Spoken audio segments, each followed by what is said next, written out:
കുട്ടികൾക്കും മുതിർന്നവർക്കൊക്കെ ഒരുപോലെ ഇഷ്ടപ്പെടുന്ന ഒരു സിമ്പിൾ പൊട്ടാറ്റോ കറിയാണ് കേട്ടോ. എല്ലാവരും ഒന്ന് ട്രൈ ചെയ്ത് നോക്കുക, സൂപ്പറാണ് കേട്ടോ. ഹലോ, ഇന്ന് ഞാൻ ഉണ്ടാക്കാൻ പോകുന്നത് ചപ്പാത്തിക്കൊക്കെ പറ്റിയ ഒരു ഒഴിച്ചു കറിയാണ് കേട്ടോ. നമ്മളിതിനു വേണ്ടി 3 ഉരുളക്കിഴങ്ങ് വേവിക്കാൻ വെച്ചിട്ടുണ്ട്.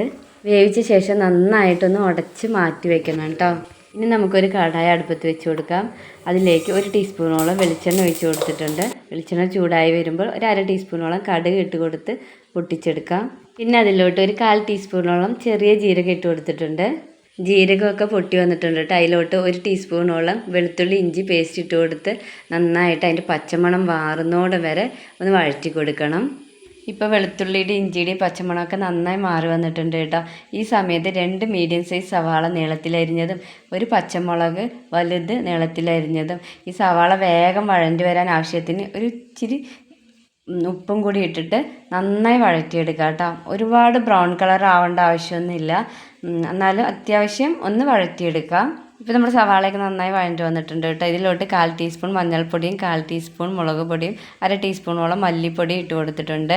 കറി നന്നായി യെല്ലോ കളറായിട്ട് കിട്ടണമെന്നുണ്ടെങ്കിൽ നമ്മൾ മുളക് പൊടി ഇടേണ്ട ആവശ്യമില്ല കേട്ടോ. പച്ചമുളകിൻ്റെ എണ്ണം കൂട്ടിയാൽ മതിയേ. ഇപ്പോൾ പൊടികളുടെ പച്ചമണമൊക്കെ മാറി വന്നിട്ടുണ്ട് കേട്ടോ. ഈ സമയത്ത് ഒരു തക്കാളിയുടെ പകുതി ഇട്ട് കൊടുക്കുന്നുള്ളൂ. ഒരെണ്ണം ഇട്ട് കഴിഞ്ഞാൽ ചിലപ്പോൾ പുളിപ്പിരസം വരാൻ ചാൻസ് ഉണ്ട് കേട്ടോ. എന്നിട്ട് അടച്ച് വെച്ചിട്ട് 2-3 മിനിറ്റ് വേവിക്കണം. അടച്ച് വെച്ച് കഴിഞ്ഞ് ഇടയ്ക്കിടയ്ക്ക് ഒന്ന് തുറന്നിട്ട് നന്നായിട്ടൊന്ന് ഇളക്കി കൊടുക്കണം കേട്ടോ. ഇതിലോട്ട് നമ്മൾ നേരത്തെ വേവിച്ച് ഉടച്ച് വെച്ച് ഉരുളക്കിഴങ്ങ് ഇട്ട് കൊടുത്ത് നന്നായിട്ടൊന്ന് മിക്സ് ചെയ്ത് കൊടുക്കണം കേട്ടോ. എന്നിട്ട് അതിലോട്ട് 1 ഗ്ലാസ് വെള്ളം, ചൂടുവെള്ളമാണ് കേട്ടോ ഞാൻ ഒഴിച്ച് കൊടുക്കുന്നത്, ഇട്ടിട്ട് നന്നായിട്ടൊന്ന് മിക്സ് ചെയ്ത് കൊടുക്കണം. പിന്നെ അതിലോട്ട് ഒരു 1/2 ടീസ്പൂണോളം ഉപ്പും കൂടി ഇട്ട് കൊടുക്കുന്നുണ്ട്. എന്നിട്ട് നന്നായിട്ടൊന്ന് മിക്സ് ചെയ്ത് കൊടുക്കാം. ആദ്യം ഹൈ ഫ്ലെയിമിലിട്ട് നമ്മുടെ കറിയൊക്കെ നന്നായിട്ട് ഒന്ന് തിളപ്പിച്ചെടുക്കണം. പിന്നീട് ലോ ടു മീഡിയം ഫ്ലെയിമിൽ വെച്ചിട്ട് നമ്മുടെ കറിയൊക്കെ ഒന്ന് നന്നായിട്ട് സെറ്റാവണോടം വരെ 2-3 മിനിറ്റ് കുക്ക് ചെയ്യാം. നമ്മുടെ മസാലയൊക്കെ നമ്മുടെ ഉരുളക്കിഴങ്ങിലൊക്കെ പിടിക്കട്ടെ. അതുവരെ നമ്മൾ ഒന്ന് ലോ ടു മീഡിയം ഫ്ലെയിമിൽ തന്നെ വെക്കണം കേട്ടോ. ഇടയ്ക്കിടയ്ക്ക് ഒന്ന് ഇളക്കി കൊടുക്കണം, കാരണം ഇത് നന്നായി കുറുകി വരാനുള്ള ചാൻസ് ഉണ്ട് കേട്ടോ. അതുകൊണ്ടാണ്.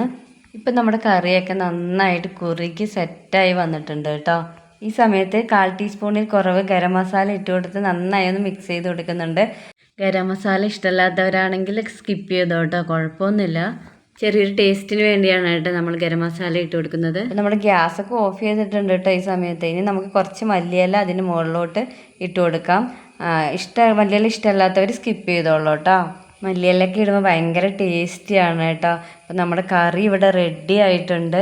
ഇനി നമുക്കൊരു ബൗളിലോട്ട് മാറ്റാം. അപ്പോൾ വീഡിയോ ഇത്രയേ ഉള്ളൂ. വീഡിയോ ഇഷ്ടപ്പെട്ടാൽ ലൈക്ക് ചെയ്യുക, ഷെയർ ചെയ്യുക, സബ്സ്ക്രൈബ് ചെയ്യുക കേട്ടോ. അപ്പോൾ നല്ല നല്ല വീഡിയോസ് എൻ്റെ ചാനലിൽ അപ്ലോഡ് ചെയ്തിട്ടുണ്ട്. എല്ലാവരും കണ്ട് സപ്പോർട്ട് ചെയ്യണേ. നെക്സ്റ്റ് വീഡിയോയിലൂടെ കാണാം. അതുവരെയ്ക്കും എല്ലാവർക്കും ബൈ.